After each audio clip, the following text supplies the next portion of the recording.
Este é o Conexão Futura, aqui pelo canal Futura e também pela internet no nosso site. No programa de hoje, vamos falar sobre os desafios na economia brasileira. No último mês de setembro, a produção da indústria nacional registrou, na comparação com o mesmo período de 2013, recuo de 2,1%. Foi a sétima queda seguida, segundo o levantamento do Instituto Brasileiro de Geografia e Estatística, o IBGE. Já no ambiente doméstico, as famílias nunca estiveram tão endividadas e também enfrentam o fantasma da inflação. Na cidade de São Paulo, por exemplo, o índice IPC-FIP registrou aumento da inflação, impulsionado principalmente pela variação dos preços de habitação, vestuário e educação. Alguns especialistas já falam até em recessão. Por isso, nos próximos 25 minutos, vamos discutir os caminhos para colocar a nossa economia nos trilhos e como ela afeta a sua vida. Para essa conversa, recebemos aqui no estúdio Antônio Carlos Porto Gonçalves, economista e professor da Fundação Getúlio Vargas. Ao meu lado, Fábio Rain, professor de economia do IBMEC no Rio de Janeiro. E também conosco, Geraldo Tadeu Monteiro, cientista político e diretor do IUPERJ. E você em casa, claro, como sempre, também é nosso convidado. Aproveite para tirar as suas dúvidas e participe mandando as suas mensagens, comentários, perguntas e opiniões para o Facebook e para o Twitter do canal Futura. Ou, se preferir, ligue para a gente no telefone 0 Operadora 21 2273 5020. Boa tarde a todos, obrigada. Boa tarde. Antônio Carlos, a gente veio aí da reeleição, para um próximo período de 4 anos. Quais são, então, os desafios na área da economia para esse governo reeleito? Acho que a primeira coisa que é importante perceber é que há que corrigir várias coisas, mas não as políticas sociais. As políticas sociais do governo gastam dinheiro, é verdade, mas não é um montante que seja impossível de se financiar. A dificuldade que o governo atual tem, acho eu, é, por exemplo, na gestão do Banco Central, com dificuldades óbvias de gestão dos juros, na gestão do orçamento público, em que eles têm problemas de manter um orçamento adequado e, sobretudo, não fazer a tal contabilidade criativa que falsifica o orçamento. Isso são dificuldades muito sérias. E, finalmente, há também uma questão importante que é do gerenciamento microeconômico que eles fazem de coisas que não deviam gerenciar. O caso da energia é típico. No Brasil, a energia elétrica, energia em geral, também Petrobras e tal, tem problemas sérios porque simplesmente houve uma intervenção muito grande nesses setores e o resultado foi que você tem aí energia muito cara, já começando a encarecer agora, e naturalmente nenhum empresário que se preza industrial vai investir num país que tem ameaça de não ter energia. Então o Brasil pode ter um período de não crescimento, porque o investimento cai, porque não adianta se convencer a pessoa e tal, porque a ameaça de não ter energia, a desconfiança de que as políticas vão continuar e, portanto, se ele não vem investir, que vai para o México, vai para outros lugares. Então, essas coisas têm que ser reguladas, mudadas totalmente e não precisa necessariamente haver qualquer ameaça às políticas sociais que a população preza tanto e tem tido resultado positivo em melhorar a distribuição de renda. Nesse sentido, Fábio, a gente pode dizer que estamos ou não vivendo aí um período de recessão?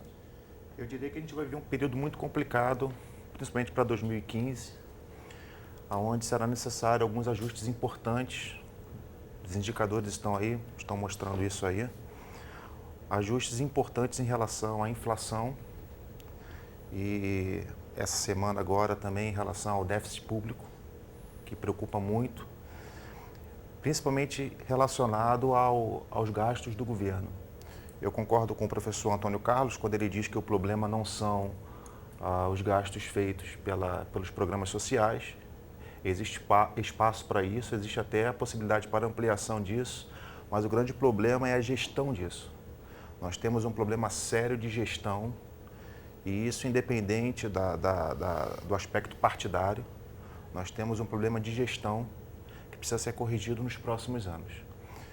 O governo já começou a fazer essa semana, após a eleição, aumentando a taxa de juros, autorizando o aumento de preço na energia elétrica, combustíveis também, ou seja, até então, os preços que eram controlados pelo governo, que são chamados preços controlados, que tem uma parcela significativa do PIB, e que o governo deteve até esse momento muito controle, ele agora começou a liberar isso.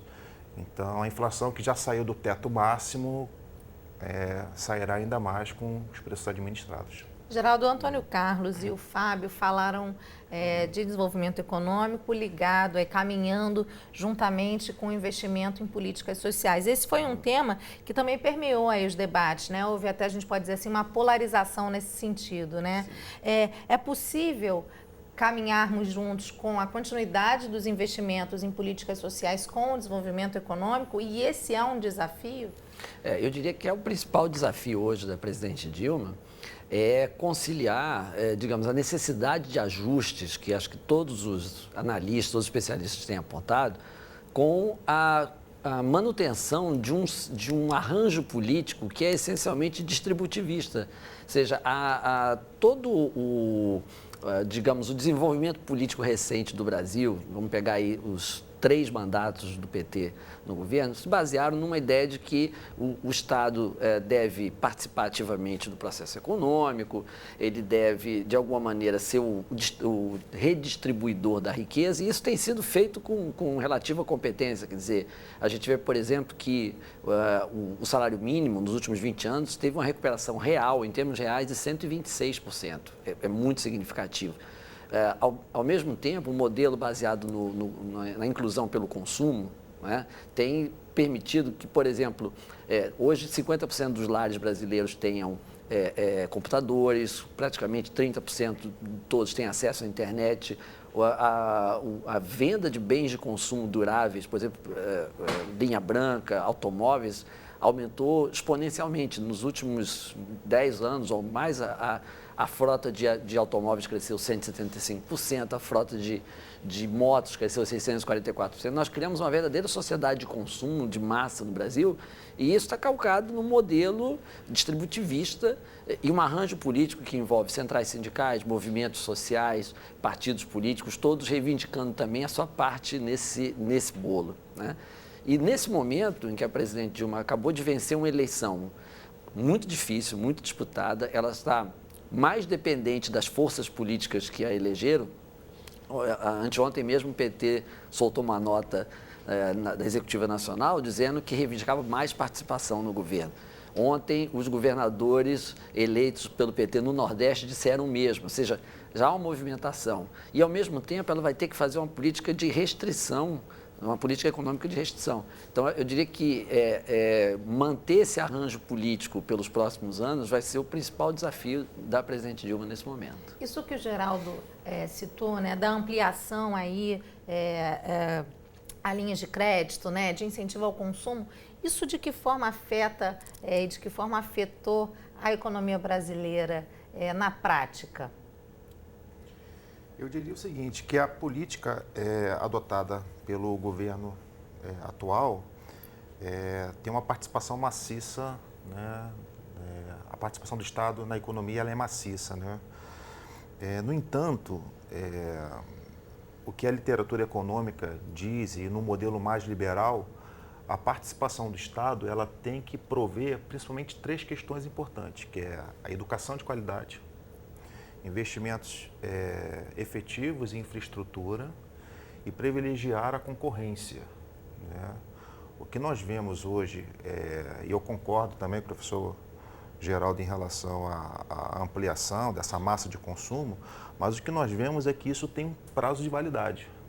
Chega uma hora em que tem que se pagar a conta e o governo precisa pensar nessa política, né? A gente está com déficit público que foi noticiado amplamente aí pelos jornais, e quem vai pagar essa conta? Eu queria falar agora de um assunto que é a nossa taxa de juros.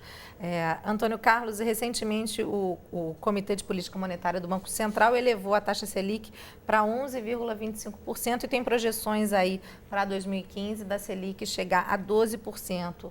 Por que temos aí uma taxa de juros tão alta e de que forma isso impacta aí no dia a dia do brasileiro? Por causa da Dilma. Na realidade, o juro vinha caindo no Brasil, à medida que se acalmava o mercado, o investimento, vinha um processo de redução contínua. Estava por volta de 11, e em 2011 ela mandou baixar para 7. Criou uma instabilidade, criou uma desconfiança, criou um problema, digamos assim, de descontinuidade. E quando começou a ameaçar a inflação, ela mandou subir. E aí o Banco Central, que tem uma independência relativamente pequena, subiu, certo? Porque subiu para evitar a inflação. E, na verdade, na minha opinião, eu fiz vários estudos nesse sentido, se você continuasse aquela política anterior, estaria hoje em dia em 9,5. Então, 11,25 é por causa dela, exclusivamente. Não foi uma política social, foi uma política louca, desequilibrada, simplesmente um estouro. Não, eu quero que baixe na hora.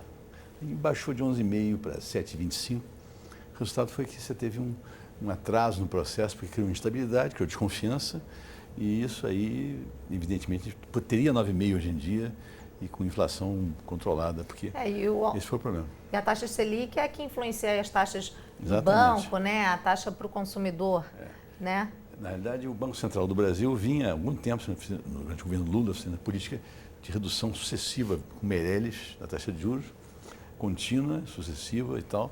E o país crescendo 4,5%. Durante o governo Lula, nos 8 anos, a média de crescimento do PIB foi 4,5%. Dilma foi 1,5%. Os outros 4 anos da Dilma. Então, evidentemente, teve um grande engano de política econômica, monetária nessa área. E por isso que levou, inclusive, a questão de discussão do Banco Central ser independente, que é uma discussão técnica, que eu acho que levaram para o público no debate. Isso foi uma coisa que simplesmente o público não entende muito bem. Mas a ideia básica é que houve uma intervenção do Executivo no Banco Central que mandou baixar o juro de 11,25 para 7,25. Fez, né? Não, eu queria complementar também a intervenção do governo na questão elétrica, né? Que desorganizou o mercado, que foi uma baixa forçada, né? Com, enfim, objetivos de política econômica assim, mais imediatos, ou até eventualmente eleitorais, né?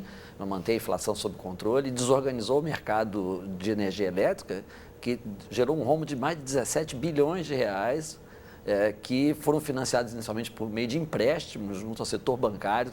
Todas essas intervenções acabaram desorganizando parte do mercado e aumentaram o déficit mesmo do próprio governo, porque a gente tem que lembrar que boa parte da política anticíclica do governo federal nesses últimos tempos foi feita à base de desonerações. Desoneração da folha de pagamento de vários setores e também redução do IPI e redução da não cobrança da CID. Olha, com essas desonerações representaram em torno de 15 bilhões de reais nos últimos 4 anos. Isso é menos dinheiro em caixa no governo, e o mais complicado é que quando o IPI ele é fatiado, uma parte vai para o governo federal, uma parte vai para o fundo de participação dos estados, outro fundo de participação dos municípios. Ou seja, o governo, ao reduzir o IPI, ele tirou dinheiro dos municípios também. Então, politicamente, ele aumentou o estresse sobre ele próprio, porque os próprios municípios passaram a ter menos recursos para investir, né? Então, essas intervenções no domínio econômico foram sempre muito fatiadas, né? Muito submetidas às pressões, por exemplo, da indústria automobilística, né? Acabaram por desorganizar e piorar o problema. Quer dizer, o déficit público acabou aumentando proporcionalmente. Essa intervenção aí no setor elétrico que você falou, a gente está tendo agora consequências, né? Aqui no Rio, por exemplo, ontem mesmo a Light já anunciou um aumento significativo nas contas, né, Fábio? Isso aí. O que tem que ficar claro que política econômica, principalmente monetária, que envolve taxa Selic, depósito compulsório e o Open Market, que é os títulos públicos, não se faz da noite para o dia com decretos, né? Com um jargão. Se faz de maneira técnica, de maneira equilibrada, se faz escolhendo o modelo e principalmente, esse é um ponto muito importante, que é dar o remédio certo para um diagnóstico certo. O que eu vejo é que o governo atual, ele faz um diagnóstico incorreto no meu ponto de vista.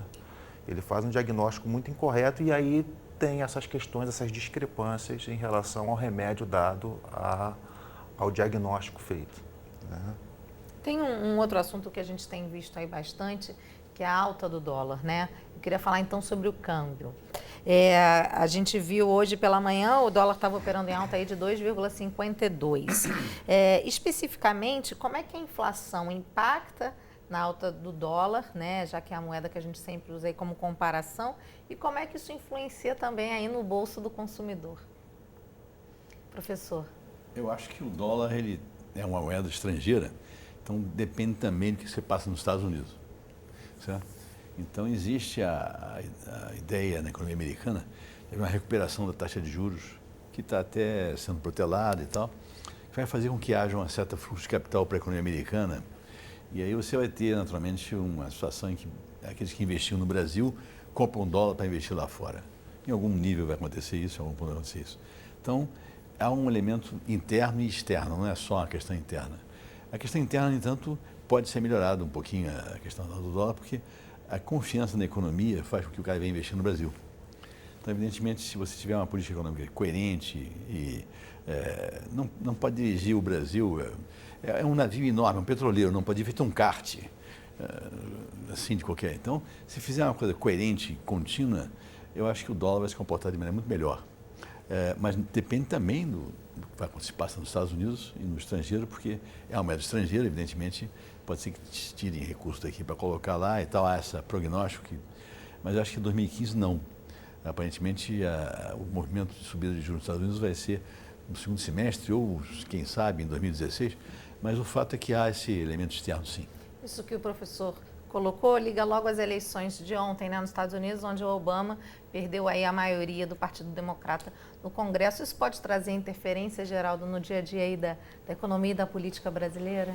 Não acredito que diretamente tenha um impacto no nosso dia a dia. Essa é uma questão que já houve em outras ocasiões nos Estados Unidos, o presidente convivendo com uma Câmara ou um Senado onde ele não tem maioria, mas a política americana tem uma característica muito própria. Quer dizer, você tem dois partidos, evidentemente, grandes, o republicano e o democrata, mas eles, em grande medida, compartilham pontos de vista comuns no que diz respeito à gestão da economia, enfim, a sociedade. Tem as diferenças, sobretudo em questões como o aborto, ou legalização da maconha, ou reconhecimento de uniões homossexuais, como tem no Brasil também, mas em termos de política geral, política institucional, política econômica, os dois principais partidos comungam muitos pontos de vista em comum lá na política americana. Então, não acho que isso gere alguma turbulência internacional nem para a gente. Vamos voltar então para o Brasil e falar do nosso PIB, né? O Produto Interno Bruto, que é a soma de todas as riquezas produzidas no país.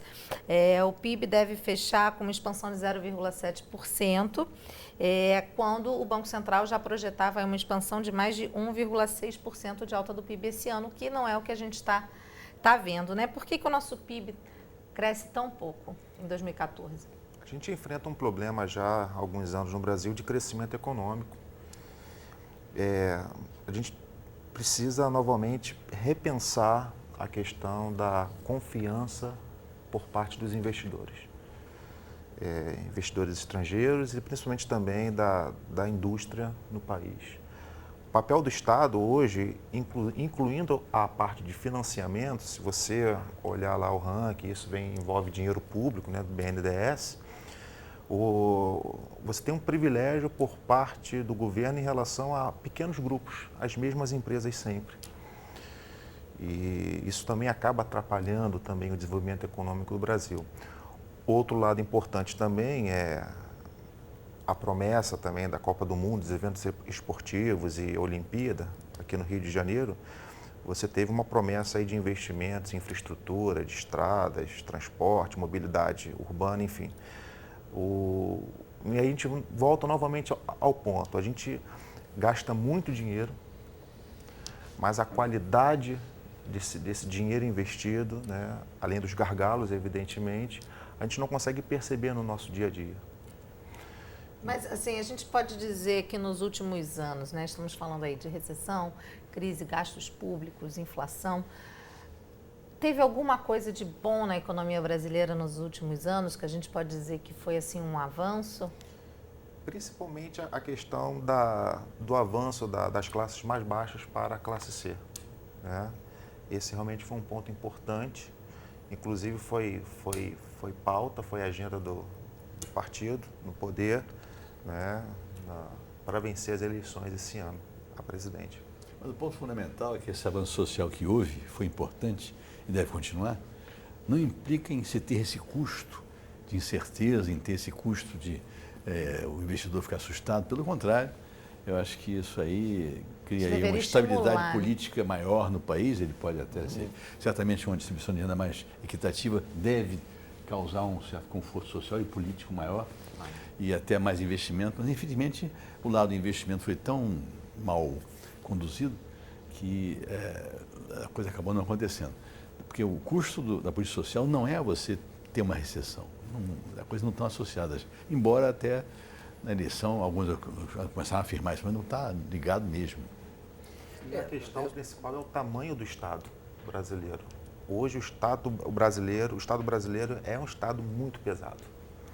A gente precisa repensar isso para os próximos anos também. Geraldo, você queria... Sim, eu concordo com o Fábio. O Estado brasileiro é 50% do PIB, praticamente, né, diretamente ligado ao desempenho do Estado brasileiro, das empresas estatais. Mas eu queria dizer que nesse modelo de inclusão pelo consumo, esse modelo é muito interessante do ponto de vista político, até no curto prazo, no curto e médio prazo, porque ele traz dividendos políticos. As pessoas ficam mais satisfeitas com a vida que levam. Elas podem comprar um carro novo, elas podem comprar uma geladeira, uma televisão nova. Enfim, isso traz... A última pesquisa Ibope antes do segundo turno dava que 80% dos entrevistados se diziam satisfeitos ou muito satisfeitos com a vida que estavam levando. Isso é um dado importante, que cria um ambiente favorável do ponto de vista político. O fato é que, como foi o Fábio mesmo que disse, a qualidade do gasto não é boa, porque tem um prazo de validade. As pessoas atingem um determinado nível de consumo e, a partir daí, faz-se o quê? O principal gargalo hoje, o mais difícil de ser atacado, é a questão da educação, porque a educação não é um gargalo que você resolva em 2, 3 anos. Você pode até fazer grandes investimentos em infraestrutura, que no prazo de 4 ou 5 anos você consegue resolver certos gargalos, mas a educação é uma coisa de gerações. E a gente universalizou o ensino fundamental, mas... O ensino médio agora passa a ser o principal gargalo. Nós triplicamos a população universitária no Brasil, que era de cerca de 1,5 milhão de pessoas, são 7,5 milhões de universidades, mas nós não temos nenhuma universidade brasileira entre as 100 melhores do mundo. Então, assim, a gente apostou na quantidade, mas não na qualidade. E esses são desafios muito grandes que a gente tem que enfrentar a partir de agora. Bom, a gente está caminhando aí para o fim do programa, mas a gente ainda tem tempo para 2 intervenções bem rápidas. Inflação, né? Um fantasma para a população brasileira. Antônio Carlos, é possível controlar a inflação e de que forma? A inflação foi controlada no Brasil em 94, portanto, 20 anos, que temos aí inflações que são 5, 6, 7, 8% ao ano. Então, eu não vejo nenhuma razão para não controlá-la. Apenas tem que deixar aquele órgão que tem a especialização em fazer isso, o foco em fazer isso, a meta de inflação, que é o Banco Central, trabalhar corretamente. Existem técnicos adequados lá, pessoas bem formadas, pessoas bem informadas, que vão usar as melhores maneiras de fazer isso aí. E eu acho que se deixar o Banco Central perseguir a meta de inflação, você vai ter inflações dentro da meta. Bom, eu queria encerrar então com uma pergunta do Gerson Siqueira de Goiás. Ele diz o seguinte, Fábio: qual então será o horizonte econômico de 2015, uma vez que o PIB está baixo e os investidores internacionais com medo, vamos dizer assim? Qual é o cenário? Qual é o nome dele? Gerson. Gerson, é o seguinte, a gente vai ter um ano para pagar a conta. Essa é a verdade. A gente tem um ano para pagar a conta. E aí isso implica nos ajustes econômicos, por exemplo, controlar a inflação, como o professor Antônio Carlos falou, você pode utilizar políticas monetárias para isso, e isso envolve aumentar a taxa de juros, mexer na taxa de juros. Sai de um patamar de 11,25% para 13%, 14%, enfim, aí são os técnicos que vão dizer.